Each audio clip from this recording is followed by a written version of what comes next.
Today I'm going to show you how to replace the air filter and water filter in your LG smart fridge. It's important to replace the air filter periodically to maintain freshness and keep odors under control.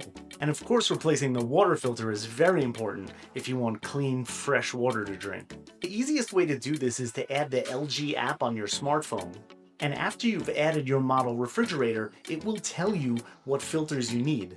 It also shows you how much time you have before you have to replace the filters. Now this is based on the amount of time. It's not actually sensing your filters, so when you replace it, you'll reset it in the app and it starts again from 100%.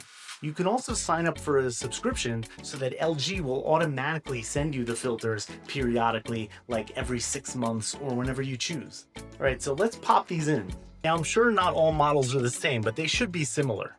But if you're watching, hopefully it's similar enough. On my particular model, you can see the air filter right above the top shelf in the back. It's pretty simple. You just turn it left to open, and then you can turn it right to close. This is the old air filter. It just comes right out.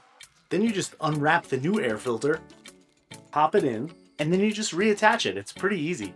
After you've put the new air filter in, you simply just place it back where you got it from, turn to the right, it clicks, and you're good. Now on my model, the water filter is right in my door behind my hot sauces. So I'm just going to remove this shelf, and then you can see the water filter.